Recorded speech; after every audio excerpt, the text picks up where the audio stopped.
Hello students, good evening, नमस्कार। मैं Ravindra Kumar अंगीराज academy पर आप सभी का स्वागत करता हूं। चलिए आज फिर मैं आपके लिए लेके आया हूं नेक्स्ट लेक्चर। जो आज का लेक्चर है क्लास 10 का लेक्चर है और क्लास 10 के अंदर जो है हम चैप्टर नंबर 3 पढ़ रहे हैं। चैप्टर नंबर 3 के अंदर हम क्या पढ़ रहे हैं? वर्कशीट 3.2 पढ़ रहे हैं। नए सिलेबस के हिसाब से और पुराने सिलेबस के हिसाब से हम क्या पढ़ रहे हैं? 3.3 पढ़ रहे हैं। इस क्वेश्चन से पहले जो क्वेश्चन नंबर 3 है इसके हम 4 पार्ट तक सोल्व कर चुके हैं 3.2 एक्सरसाइज के। आज हम 5th पार्ट सोल्व करेंगे। चलिए क्वेश्चन को पढ़ते हैं। पहले ए फ्रैक्शन बिकम्स 9/11। एक फ्रैक्शन क्या है? 9/11 बन जाता है कब? If 2 is added to the both the numerator and the denominator. यानी कि अगर वहां पर क्या है, न्यूमरेटर और डिनोमिनेटर के अंदर क्या है, अगर 2 ऐड कर दिया जाए, अगर क्या है दोनों के अंदर 2 ऐड कर दिया जाए तो फ्रैक्शन कितना बन जाता है? 9/11। और उसके बाद इफ 3 इज एडेड, क्या है, अगर 3 is added to both the numerator, अगर 2 की बजाय क्या ऐड कर दिया जाए? 3 ऐड कर दिया जाता है दोनों के अंदर, न्यूमरेटर और डिनोमिनेटर के अंदर, तो ये क्या है? It becomes 5/6। इसकी वैल्यू क्या बन जाती है? 5/6 बन जाती है। Find the fraction. तो क्या है आपको फ्रैक्शन लिखना। अभी जैसे जिनको फ्रैक्शन का मालूम नहीं है, जिसको फ्रैक्शन का पता नहीं है, जैसे कोई नंबर यहाँ पर आपको ने लिखा 2/3, तो ये क्या है? यहाँ पर एक न्यूमरेटर है और एक क्या है? डिनोमिनेटर है। इसको बोलते हैं, इस नंबर को बोलते हैं हम फ्रैक्शन। इसको क्या बोलते हैं? फ्रैक्शन बोलते हैं। यानी कि जहां पर न्यूमरेटर और डिनोमिनेटर हो उसको बोलते हैं हम फ्रैक्शन। और इसी को हम दूसरा क्या बोलते हैं? इसी को बोलते हैं रेशनल नंबर भी बोलते हैं। क्या बोलते हैं? रेशनल नंबर भी बोलते हैं। लेकिन रेशनल नंबर की बात नहीं करें, हम अभी फ्रैक्शन की बात करें। जहां पर एक न्यूमरेटर हो और एक डिनोमिनेटर हो उसको बोलते हैं हम फ्रैक्शनल नंबर। तो चलिए अब देखते हैं यहाँ पर। सबसे पहले हम क्या करेंगे, इस क्वेश्चन के लिए मान लेंगे value let the numerator of fraction, let the numerator of fraction equal to क्या है? x। मैंने क्या मान लिया, यहाँ पर जो फ्रैक्शन का न्यूमरेटर है उसकी वैल्यू क्या मान ली है? x मान ली है। और उसके बाद द डिनोमिनेटर ऑफ फ्रैक्शन, और जो मैंने इसका डिनोमिनेटर है वो भी मैंने मान लिया, वो क्या है? y है। क्यों क्या है? y है। और देयरफॉर फ्रैक्शन, तो जब हमने क्या है न्यूमरेटर को x मान लिया है, डिनोमिनेटर को y मान लिया है, तो फ्रैक्शन हमारा क्या बन गया है? फ्रैक्शन हमारा बन गया x/y। क्या बन गया? हमारा फ्रैक्शन बन गया है x/y। इस तरीके से जब हमने न्यूमरेटर की वैल्यू x मान लिया, डिनोमिनेटर की वैल्यू y मान लिया, तो हमारा फ्रैक्शन क्या बन गया? यहाँ पर x/y मान लिए। अब लिखेंगे हम according to condition given in question, according to condition given in question। तो अब जो भी कंडीशन गिवन है उसके हिसाब से हम इस क्वेश्चन को सोल्व करेंगे। तो यहाँ पर क्या बताया गया था पहले कि 2 is added to both the numerator. तो क्या है, यहाँ पर जो न्यूमरेटर है उसके अंदर भी 2 ऐड कर दिया गया है और जो डिनोमिनेटर है उसके अंदर भी क्या है? 2 ऐड कर दिया गया है। और उसके बाद क्या बताया था कि फ्रैक्शन कितना बन गया है? 9/11 बन गया। फ्रैक्शन क्या बन गया है? 9/11 बन गया है। ये आपको बताया गया यहाँ पर। तो क्रॉस मल्टीप्लाई कर दीजिए यहाँ पर, तो क्या हो जाएगा? क्रॉस मल्टीप्लाई जब आप करेंगे इस तरीके से तो क्या हो जाएगा? 11 की मल्टीप्लाई हम करेंगे x प्लस में 2 के साथ में, और इक्वल टू क्या है? 9 की मल्टीप्लाई करेंगे हम y प्लस में 2 के साथ में। y प्लस में 2 के साथ हमने 9 की मल्टीप्लाई कर दी और 11 की मल्टीप्लाई हमने यहाँ पर कर दिया। तो 11 की मल्टीप्लाई x के साथ करेंगे, क्या बन गया? 11x प्लस में, क्योंकि ये भी प्लस का नंबर था, ये भी प्लस का नंबर, तो क्या है? प्लस आ गया। 11 2 जा कितना हो गया? 22 आ गया, इक्वल टू 9 की मल्टीप्लाई y के साथ करेंगे, ये भी प्लस का, ये प्लस का, तो क्या है? प्लस का ही आएगा 9y। और उसके बाद प्लस की मल्टीप्लाई प्लस के साथ करेंगे, क्या है? प्लस। और 9 2 जा कितना आ गया? 18 आ गया। 9 2 जा कितना आ गया है? 18 आ गया। इस तरीके से अब हम क्या है? 9y को इधर ले आएंगे, तो 11x माइनस में 9y, 9y क्या है? माइनस का हो गया। और इस 22 को राइट साइड में लेके जाएंगे इक्वल टू के, 18 माइनस में क्या बन गया? 22। 18 माइनस में क्या बन गया यहाँ पर? 22। तो चलिए इधर लिखते हैं हम इसके बाद यहाँ पर,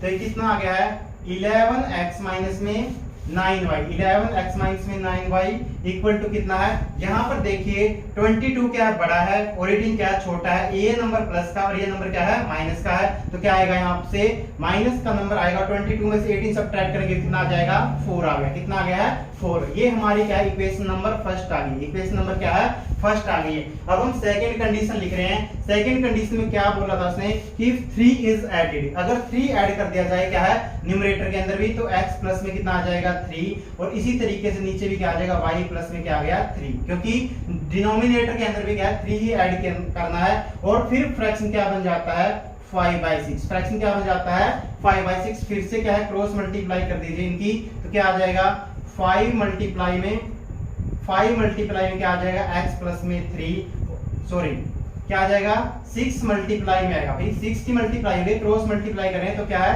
6 मल्टीप्लाई में क्या आ जाएगा x प्लस में 3 और क्या है इक्वल टू क्या आ गया 5 मल्टीप्लाई में क्या आ गया y प्लस में 3, तो कितना आ गया y प्लस में 3। अब इनकी मल्टीप्लाई कीजिए, ये भी प्लस का ये प्लस का, तो क्या आ गया प्लस का, और 6 की और x की मल्टीप्लाई करेंगे क्या आ गया 6x। प्लस की मल्टीप्लाई प्लस के साथ करेंगे तो प्लस आ गया है 6 3 जा कितना आ गया 18 आ गया है। इक्वल लिखेंगे प्लस का 5 है और प्लस का y, दोनों की मल्टीप्लाई करेंगे तो प्लस का आ गया, 5 की और y की मल्टीप्लाई करेंगे तो क्या आ गया 5y। उसके बाद प्लस का ये नंबर और प्लस का ये, तो प्लस प्लस की मल्टीप्लाई प्लस, और 5 3 जा कितना आ गया 5 3 जा आ गया 15, 5 3 जा कितना आ गया 15 यहाँ पर। तो चलिए अब यहाँ से देखिए तो 6x, अब 5y को लेफ्ट साइड में ले आइए तो क्या बन जाएगा ये माइनस का 5y इक्वल टू कितना बन गया 15 को एज इट इज रखिए यहाँ पर, और 18 को राइट साइड में लेके जाएंगे तो क्या है माइनस का 18 बन गया है। तो कितना बन गया ये 6x माइनस में 5y इक्वल टू, अब 18 नंबर बड़ा है 18 माइनस का है और 15 क्या प्लस का है, तो क्या आएगा माइनस का साइन आएगा, और 18 में से 15 सब्ट्रैक्ट कितना 18 में से 15 सब्ट्रैक्ट करेंगे कितना आएगा 3 आ गया। ये इक्वेशन नंबर हमारी हो गई सेकंड। ये हमारी क्या हो गई है इक्वेशन नंबर सेकंड हो गई इस तरीके से। तो चलिए अब हम फर्स्ट इक्वेशन से वैल्यू निकाल लेते हैं। लिखेंगे from equation 1, from equation 1। Equation 1 से हमें क्या पता चल गया x की वैल्यू निकाल रहे हैं, तो 11x इक्वल टू क्या है 9y को मैं उधर लिख रहा हूं तो क्या हो गया 4 प्लस में क्या आ गया 9y, 4 प्लस में क्या आ गया 9y, और x को इधर रखेंगे तो 11 और x क्या है मल्टीप्लाई में है, तो अगर मल्टीप्लाई में तो 11 उधर जाएगा तो क्या हो जाएगा डिवाइड में, क्या हो जाएगा डिवाइड में जाएगा उधर, 4 प्लस में 9y डिवाइड में कितना आ गया 11, कितना आ गया है 11 इस तरीके से। तो चलिए इसको नाम देते हैं इक्वेशन नंबर 3, इक्वेशन नंबर 3 यहाँ पर। और इक्वेशन 3 के अंदर वैल्यू पुट कर, इक्वेशन 3 की जो वैल्यू है वो x की वैल्यू है वो हम कहां पर पुट करेंगे इक्वेशन नंबर 2 में। तो लिखेंगे यहां पर put value of x, put value of x in equation second में पुट करेंगे। तो चलिए पुट कर देते हैं, x की जगह मैं वैल्यू पुट कर रहा हूं पर 6 मल्टीप्लाई में क्या आ जाएगा ये कितना है 4 प्लस में 9y डिवाइड में 11, तो 6 मल्टीप्लाई में 4 प्लस में 9y और डिवाइड में कितना 11 है। ये मैंने वैल्यू लिख दिया यहाँ पर 4 प्लस में 9y डिवाइड में 11, और आगे क्या लिखा माइनस का 5y इक्वल टू कितना आ गया है इक्वल टू आ गया माइनस का 3, इक्वल टू कितना आ गया है माइनस का 3 यहाँ पर। और यहाँ पर नोट करने वाली बात क्या थी, यहाँ पर जब हमने इसको लिखा माइनस का 4 था ये, तो यहाँ भी क्या आएगा माइनस आएगा और यहाँ भी क्या आएगा माइनस आएगा, और इसीलिए क्या है यहाँ भी क्या आएगा माइनस आएगा, क्या आएगा माइनस का साइन आएगा, क्योंकि माइनस का क्या है 4 था यहाँ पर, माइनस का क्या था 4, तो यहाँ भी क्या आएगा माइनस आएगा और यहाँ भी क्या आएगा -4 आएगा, इसलिए क्या है यहाँ भी माइनस का 4 आएगा। तो अब ये प्लस का नंबर ये माइनस का नंबर, इनकी मल्टीप्लाई करेंगे कितना आ जाएगा 6, प्लस की और माइनस की मल्टीप्लाई करेंगे तो माइनस आ गया, 6 4 जा कितना हो गया 24 हो गया, प्लस में 6 की और 9, अब क्या है ये भी प्लस है ये भी प्लस, तो प्लस प्लस की मल्टीप्लाई किया अभी प्लस, और 6 9 जा कितना आ गया 54y आ गया, कितना आ गया 54y, डिवाइड में कितना 11 है, माइनस में 5y है, 5 के नीचे हम 1 लगा लेंगे क्योंकि अब हम क्या इनका एलसीएम लेंगे, इक्वल टू कितना है -3, इक्वल टू कितना है -3 यहाँ पर। तो इस तरीके से क्या है -3 इक्वल टू मैंने लिख दिया यहाँ पर। तो अब इनका एलसीएम ले लीजिए, एलसीएम कितना आ गया 11 आ गया है, 11 की टेबल में 11 1 जा पे आएगा, 1 की इनके साथ मल्टीप्लाई करेंगे क्या आ गया माइनस का 24, और 1 की इसके साथ करेंगे क्या आ गया 54y आ गया है, और माइनस में क्या आ गया यहाँ से 1 के टेबल में 11 कहाँ पर आएगा 11 जहाँ पर 11 5 जा कितना आ गया 55y हो गया, और इक्वल टू कितना आ गया -3 हो गया, इक्वल टू कितना आ गया -3। अब यहाँ से इसके नीचे 1 लगा के हम क्या करेंगे बाद में करेंगे, अभी नहीं, अभी रहने देते, नहीं तो क्या है यहाँ से सोल्व करेंगे 24 और यहाँ पर क्या माइनस का 55 आई है और प्लस का 54 है, तो बड़ा कौन है 55 है, तो माइनस का क्या आ गया y आ गया है और इक्वल टू यहाँ पर डिवाइड में कितना आ गया 11 और नीचे क्या लिखेंगे हम इक्वल टू लिखेंगे माइनस का 3 यहाँ पर, इक्वल टू कितना लिखेंगे -3 यहाँ पर। तो अब क्या करेंगे क्रॉस मल्टीप्लाई कर दीजिए अब यहाँ पर, तो कितना आ गया माइनस का 24 आ गया है, क्रॉस मल्टीप्लाई करेंगे तो अब क्योंकि 1 की मल्टीप्लाई करेंगे तो क्या आ जाएगा माइनस का 24 और माइनस का y यहाँ पर, और 11 की और 3 की मल्टीप्लाई करेंगे तो 11 3 जगह आ गया 33, लेकिन ये नंबर प्लस का था और ये माइनस का, तो प्लस और माइनस की मल्टीप्लाई आएगी तो क्या आ गया माइनस आ गया। यहाँ से y को क्या है राइट साइड में ले जाइए, तो माइनस का 24 और 33 को लेफ्ट में ले आइए, तो प्लस का क्या बन गया 33 इक्वल टू कितना बन गया y, और y की वैल्यू यहाँ से कितनी आ गई है। अब देखिए नंबर 33 बड़ा है प्लस का है और ये माइनस का, तो क्या आ गया 9 आ गया, सब्ट्रैक्ट करने के बाद प्लस का 9 आ गया। यहाँ से वैल्यू जो है y की वैल्यू कितनी आ गई है 9 है। एक बार आप इसका स्क्रीनशॉट ले लीजिए,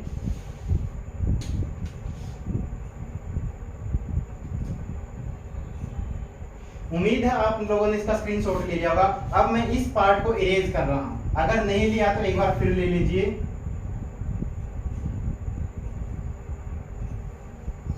चलिए अब मैं इसको इरेज कर देता हूं और यहां से क्या लिखता हूं put value of y in equation third, यहां से लिखेंगे हम put value of y in equation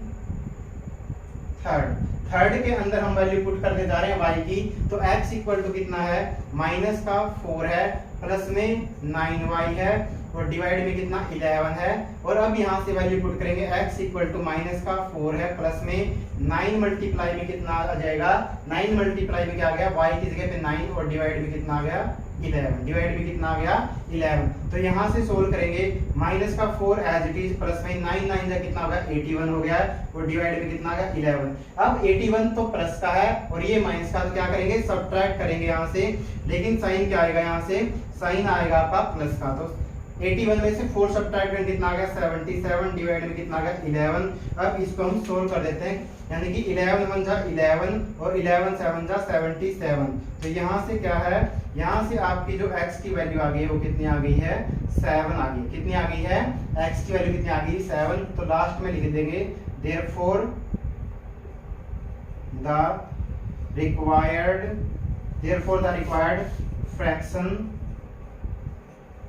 कितना है इक्वल टू लिख देंगे x हमने क्या माना था डिनोमिनेटर, तो x को की जगह 7 और y को हमने क्या माना डिनोमिनेटर y की जगह पे 9, तो हमारा क्या है ये आपका आंसर आ गया। therefore the required fraction कितना था इक्वल टू 7/9 था। इस तरीके से ये क्या है क्वेश्चन हमारा कंप्लीट हो गया और यहाँ से मैंने जो है क्वेश्चन क्या है यहाँ से लिखा था वहां से के बाद यहाँ पे, तो मैंने ये ब्रैकेट लगा दी, इसके बाद आपको लिखना है जो भी सॉल्यूशन कर रहे हैं इसका एक बार फिर से स्क्रीनशॉट ले लीजिए, क्योंकि ये पार्ट मैंने जो बाद में करवाया। उम्मीद है आप लोगों ने स्क्रीनशॉट ले लिया होगा। चलिए अब हम क्वेश्चन नंबर 3 के 6th पार्ट को और लास्ट पार्ट को, इस एक्सरसाइज के लास्ट पार्ट को सोल्व करते हैं। तो चलिए समझते हैं। पहले तो यहाँ पर क्या गिवन है 5 ईयर हेंस, हेंस का मतलब क्या होता है बाद में, 5 साल के बाद, 5 साल के बाद, आज के बाद अगर मुझे बोलना हो 5 साल के बाद, तो क्या है 5 year hence the age of Jacob will be 3 times that of his son. तो जैकब की एज क्या है वो अपने बेटे की एज से क्या है 3 गुना होगी, अपने बेटे की एज का क्या है 3 गुना होगी, यानी कि जैकब की एज 5 साल के बाद जब होगी और उसके बेटे की 5 साल के बाद जब एज होगी तो जैकब की एज क्या है 3 गुना होगी, 3 टाइम्स होगी। उसके बाद क्या है अगर 5 ईयर्स अगो, अगर आज से पहले 5 साल पहले की बात करते हैं, अगर आज से 5 साल पहले की बात करते हैं तो जैकब की एज क्या थी वो थी 7 टाइम्स, 7 गुना थी अपने बेटे की उम्र से, अपने बेटे की उम्र से।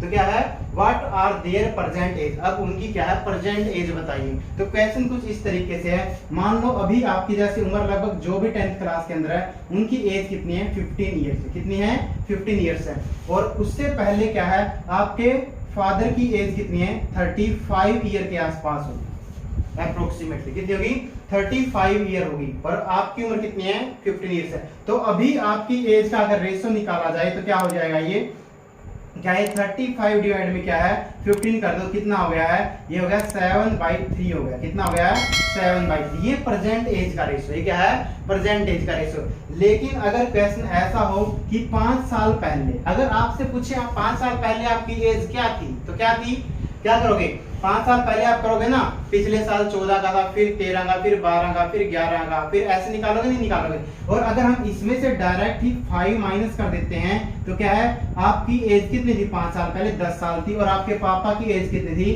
30 ईयर्स थी, कितनी थी 30 ईयर्स। तो 5 साल पहले जो है आपकी एज का कितना था 3 टाइम्स था। 3 टाइम जब आपने 3 से मल्टीप्लाई किया आपकी एज को, तो आपके पापा की एज आई, तो इसको क्या बोलते हैं 3 टाइम्स, इसको क्या बोलते हैं 3 टाइम्स। लेकिन इस 35 में अगर क्या है 5 ऐड कर दिया जाए, 5 ऐड कर दिया जाए, यानी कि ये तो क्या है 5 इयर्स एगो हो गया, ये तो क्या हो गया 5 इयर्स क्या हो गया एगो हो गया। और अगर 5 इयर्स क्या है हेंस बोल दे, क्या बोल दे 5 ईयर हेंस बोल दे, या 5 ईयर क्या बोल दे लेटर बोल दे, 5 ईयर क्या बोल दे लेटर। तो हम क्या करेंगे 5 साल क्या इसमें ऐड कर देंगे, क्या कर देंगे ऐड कर देंगे, कितना हो जाएगा 35 में 5 ऐड करो कितना हो गया 40 हो गया है, और 15 में 5 ऐड करेंगे कितना हो गया 20। अब आपके जो पापा की उम्र है वो क्या है 2 टाइम्स है, आपकी कितनी है 2 टाइम्स, आपसे कितनी है 2 टाइम्स। तो क्या फर्क हो गया नहीं हो गया। यहाँ पर जब क्या 5 साल पहले की बात की जा रही थी तो आपके पापा की उम्र क्या थी आपसे 3 टाइम्स थी, और यहाँ पर कितनी रह गई है 2 टाइम्स रह गई। इस तरीके से आपसे क्या पूछा गया है, ये आपसे पूछा गया प्रेजेंट एज, आपसे क्या पूछा गया है प्रेजेंट एज आपसे पूछा गया। ये मैंने आपको क्वेश्चन समझाने की कोशिश किया है। और अगर आप एक चीज की नोटिस करेंगे, यहाँ पर एक चीज नोटिस करेंगे, चाहे आप 5 साल पहले की बात करें, आपके पापा की उम्र क्या है आपसे क्या है 20 साल बड़ी है, क्या है 20 साल बड़ी है। आपके पापा की जो एज है आपसे क्या है 20 साल बड़ी है। लेकिन अगर यहाँ पर प्रेजेंट एज में भी देखोगे तो क्या है आपके पापा की उम्र आपसे कितने साल बड़ी है 20 साल बड़ी है। और अगर 5 साल पहले की बात करते हो तब भी आपके पापा की उम्र क्या है आपसे 20 साल बड़ी है। यानी कि ये गैप जो गैप है वो फिक्स ही रहने वाला, क्या है फिक्स ही रहने वाला। यानी कि आपके पापा हमेशा आपसे क्या है 20 साल बड़े रहेंगे, या फिर जितने अब बड़े हैं वो चाहे 10 साल बाद की बात करें चाहे 20 साल के बाद की बात करें, आपके पापा आपसे उतने ही बड़े रहेंगे जितने आज हैं, या फिर आपसे उतने ही बड़े थे जब आप पैदा हुए थे। यानी कि 1-2 दिन के थे तब भी आपके पापा आपसे उतने ही बड़े थे जितने आज हैं। तो उम्मीद है समझ में आया होगा। यानी कि 2 लोगों की एज का गैप जितना है वो हमेशा उतना ही रहेगा। और दूसरा मैंने ये समझाने की कोशिश की कि एज कैसे चेंज होती है, ये मैंने आपको इसका बेसिक समझाया है। इसको मैं इरेज करूंगा, अगर आपको समझ में आ गया है उम्मीद है। यहाँ पर इसका स्क्रीनशॉट लेना तो ले लीजिए एक बार फिर भी। और जो भी हम क्वेश्चन सोल्व करेंगे वो क्या है प्रेजेंट एज मान के सोल्व करेंगे, क्या करेंगे प्रेजेंट एज मान के हम सोल्व करेंगे। चलिए अब क्वेश्चन को सोल्व करते हैं हम यहाँ पे। अभी हमें ये नहीं मालूम है कि फादर की या जैकब की एज कितनी है यहाँ पर और सन की कितनी है, तो लिखेंगे हम अज्यूम करेंगे late as of Jacob's son, तो कितनी है हमने क्या मान लिया यहाँ पर, ये मान लिया x, क्या मान लिया है y मान लिया, क्या मान लिया है y, यहाँ पर क्या मान लिया है y। क्योंकि मैं x को हमेशा बड़ा रखता हूँ, यहाँ पर ध्यान देने वाली बात ये मैं पहले x ही लिखूंगा यहाँ पर। तो x क्या मैंने मान लिया, इसलिए जैकब की एज क्या मान ली, जैकब के लड़के की उम्र क्या है, जैकब के सन की एज मैंने कितनी मान लिया है x ईयर्स, और एज ऑफ जैकब कितनी मान लिया मैंने, ये मान ली है x ईयर्स, क्या मान ली है x ईयर्स। अब यहाँ पर देखो 5 ईयर हेंस, 5 साल के बाद क्या है 5 साल के बाद लिखेंगे यहाँ पर आफ्टर 5 इयर्स एज ऑफ सन, यहाँ पे एज ऑफ लिख दीजिए जैकब्स सन कितनी हो जाएगी इसमें। अब ये y साल का है, अब ये क्या है y साल का, 5 साल बाद के बाद की बात कर रहे हैं, तो क्या है इसमें 5 ऐड हो जाएगा, तो y प्लस में क्या आ जाएगा 5 इयर्स आ जाएगा, y प्लस में क्या आ जाएगा 5 इयर्स आ जाएगा, y प्लस में क्या आ जाएगा 5 इयर्स आ जाएगा। और इसी तरीके से after 5 years age of Jacob क्या हो जाएगी, कितनी हो जाएगी। अभी जैकब की एज कितनी x है, तो 5 साल के बाद क्या होगी x प्लस में 5 इयर्स होगी, x प्लस में 5 इयर्स होगी। ये दोनों की उम्र हमने निकाल ली है, पहले सन की और फिर जैकब की 5 साल के बाद निकाल ली है। अब उसने क्या बोला कि 5 इयर्स अगो की बात की है, 5 इयर्स अगो की बात की है। प्रेजेंट एज हमने x y और x मान रखी है, तो लिखेंगे 5 years ago, 5 years ago age of Jacob's son. तो सन की उम्र कितनी होगी, ये हमने 5 साल बाद की बात की है, इसमें से सब्ट्रैक्ट नहीं करेंगे हम, किस में से करेंगे, प्रेजेंट एज में से। ये क्या है, ये यहां पर एक वर्ड और लिखेंगे भाई, लेट प्रेजेंट, क्या लिखेंगे, प्रेजेंट एज ऑफ, यहां पर क्या लिखेंगे, लेट प्रेजेंट एज, जो हमने आज की एज है वो मानी है, क्या मानी है, जो प्रेजेंट की एज है वो मानिए। प्रेजेंट एज ऑफ जैकब सन क्या है, 22 इयर्स है, और इसी तरीके से प्रेजेंट एज ऑफ जैकब जो वो ये है। अब 5 साल बाद पहले की बात करें, 5 साल पहले का मतलब क्या है कि आज से 5 साल पहले, तो क्या है, उसके लिए हम क्या करेंगे, प्रेजेंट एज में से सब्ट्रैक्ट करेंगे, तो क्या है, y माइनस में 5 इयर्स, y माइनस में 5 इयर्स। इसी तरीके से 5 years ago age of Jacob कितनी रही होगी, वो रही होगी x माइनस में 5 इयर्स, कितनी रहेगी, x माइनस में 5 इयर्स। तो चलिए अब लिखते हैं, इसके बाद हम लिखते हैं अकॉर्डिंग टू, ये मैंने निकाल के दिखा दिया आपको कि ऐसे हम एज निकालते हैं, according to condition given in question, जो कंडीशन क्वेश्चन में गिवन है उसके हिसाब से अब हम देखते हैं। तो पहले स्टेटमेंट में क्या लिखा हुआ है कि 5 साल के बाद, 5 year hence the age of Jacob will be 3 times, तो जैकब की उम्र क्या होगी, 3 टाइम्स होगी उसके लड़के से। तो लिखे यहाँ पर पहली कंडीशन लिखते हैं, तो 5 साल के बाद कहां पर जैकब, ये रहा x प्लस में 5, x प्लस में 5।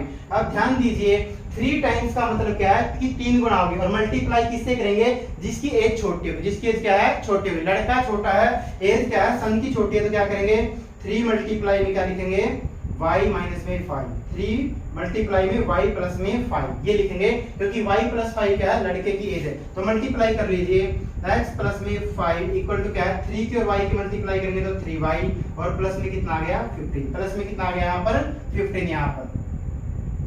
और अब y को इधर ले आइए तो कितना आ गया, x माइनस में 3y इक्वल टू क्या आ गया, 15 माइनस में 5, 15 माइनस में 5। तो क्या आ गया, यहाँ से कंडीशन क्या आ गई है कि x माइनस में 3y इक्वल टू कितना आ गया, 10 आ गया, और इक्वेशन नंबर फर्स्ट आ गई। इक्वेशन नंबर क्या है, फर्स्ट आ गई यहाँ से हमारी कि x माइनस में 3y, 15 माइनस 5 कितना आ गया, 10 आ गया। अब चलिए हम सेकंड कंडीशन देखते हैं, यहाँ पर जो ये है 5 इयर्स अगो, 5 साल पहले जो जैकब की एज क्या थी, वो 7 टाइम्स थी उसके लड़के से। तो सन छोटा है तो मल्टीप्लाई भी किसको करेंगे, सन की एज से करेंगे। तो सबसे पहले तो जैकब की एज क्या है, 5 साल पहले कितनी होगी, ये रही जैकब की एज, ये रही x माइनस में 5, x माइनस में 5, और इक्वल टू 7 मल्टीप्लाई में सन की एज कितनी है, y माइनस में 5, कितनी है, y माइनस में 5। ध्यान रहे ये मल्टीप्लाई आप दोनों से करेंगे, कहीं कुछ भी गलत ना लिखें यहाँ पर। तो क्या है, x माइनस में 5 इक्वल टू क्या आ गया, 7y माइनस में 35, 7y माइनस में 35। तो x 7 को इधर ले आइए, x माइनस में 7y इक्वल टू कितना आ गया है, माइनस का 35 है, ये एज इट इज रहेगा क्योंकि इसके साइन में कोई चेंज नहीं होगा। और ये 5 जब इधर आएगा राइट साइड में तो कितना हो जाएगा, प्लस का 5 हो जाएगा। तो x माइनस में 7y इक्वल टू कितना आ गया, ये आ गया माइनस का 30, कितना आ गया है, माइनस का 30। इक्वेशन नंबर 2 आ गई, इक्वेशन नंबर क्या आ गई है, 2। अब इक्वेशन नंबर 1 से हम x की वैल्यू निकालेंगे फ्रॉम इक्वेशन 1, फ्रॉम इक्वेशन 1। तो x माइनस में 3y इक्वल टू कितना है, 10 है, और x क्या है, y को उधर लेके जाएंगे तो क्या है 10, ये माइनस का 3y था तो उधर जाएगा तो क्या हो जाएगा, प्लस का 3y हो गया। ये इक्वेशन नंबर आ गई है थर्ड, ये इक्वेशन नंबर क्या आ गई है, थर्ड आ गई है आपकी। इस तरीके से x इक्वल टू क्या आ गया, 10 प्लस में 3y। तो यहां से वैल्यू पुट करेंगे, put value of x in equation 2। Equation 2 के अंदर हम वैल्यू पुट करेंगे तो लिखते हैं यहाँ पर x माइनस में 7y इक्वल टू कितना है, माइनस का 30 है यहाँ पर। तो चलिए अब यहाँ पर x की वैल्यू सब पुट कर दीजिए, यहाँ पर 10 प्लस में 3y माइनस में 7y इक्वल टू क्या है, माइनस का 30 है, इक्वल टू कितना है, माइनस का 30 है यहाँ पर। तो अब यहाँ पर ब्रैकेट हटा दीजिए, 10 प्लस में 3y माइनस में 7y इक्वल टू कितना है माइनस का 30 है यहाँ पर। चलिए अब हम इसको सोल्व करते हैं। 10 को तो मैं राइट साइड में लेके जा रहा हूँ और इसको सोल्व करते हैं यहाँ पर। तो क्या है 3y देखिए प्लस का है और 7y क्या है माइनस का, तो सब्ट्रैक्ट होंगे, एक प्लस का और एक माइनस का नंबर है तो क्या आ जाएगा माइनस का कितना आ गया है 4y, माइनस का कितना आ गया है 4y आ गया, माइनस का कितना आ गया है 4y आ गया यहाँ पर। और यहाँ पर क्या है इक्वल टू माइनस का 30 और 10 भी इधर आगे क्या आ गया माइनस का हो गया है, तो कितना आ गया माइनस का 4y इक्वल टू कितना आ गया माइनस का 40 आ गया। -4 और y क्या यहाँ पर मल्टीप्लाई में है तो y क्या आ जाएगा -40 और डिवाइड में क्या आ गया -4, डिवाइड में क्या आ गया -4 यहाँ पर डिवाइड में आ गया। तो क्या है माइनस से माइनस साइन कैंसिल कर दीजिए यहाँ पर और क्या है 4 1 जा और 4 10 जा, तो y की वैल्यू कितनी आ गई है 10 आ गई, y की वैल्यू कितनी आ गई है 10 आ गई यहाँ पर। अब y की वैल्यू जो है इक्वेशन नंबर 3 के अंदर पुट कर दीजिए, ये रही put value of y in equation third के अंदर पुट कर देंगे। तो थर्ड इक्वेशन क्या है यहाँ पर x इज इक्वल टू क्या है 10 प्लस में क्या है 3y, तो x इज इक्वल टू कितना आ गया 10 प्लस में 3 मल्टीप्लाई में 10 की y की वैल्यू मैंने 10 रख दी यहाँ पर, तो कितना आ गया x इक्वल टू 10 प्लस में 30 तो कितना आ गया 40, तो x की वैल्यू कितनी आ गई है 40। और x हमने क्या माना था, x हमने माना था एज ऑफ जैकब, तो यहाँ पर लिख देंगे यहाँ पर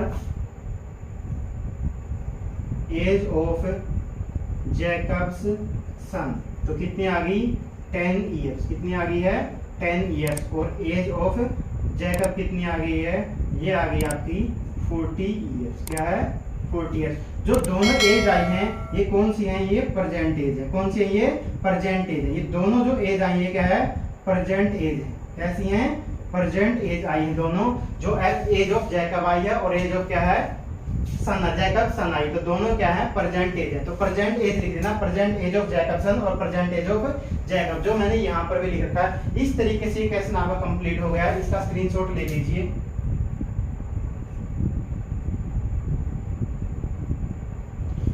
उम्मीद है आप लोगों ने इस क्वेश्चन का स्क्रीनशॉट ले लिया होगा और इसी क्वेश्चन के साथ ही ये जो दूसरी एक्सरसाइज है 3.2 एक्सरसाइज है और पुरानी बुक के हिसाब से एक्सरसाइज 3.3 कंप्लीट हो गई है। मिलते हैं आपसे नेक्स्ट वीडियो के अंदर। Thank you very much. जय हिंद, जय भारत, वंदे मातरम, जय श्री राम।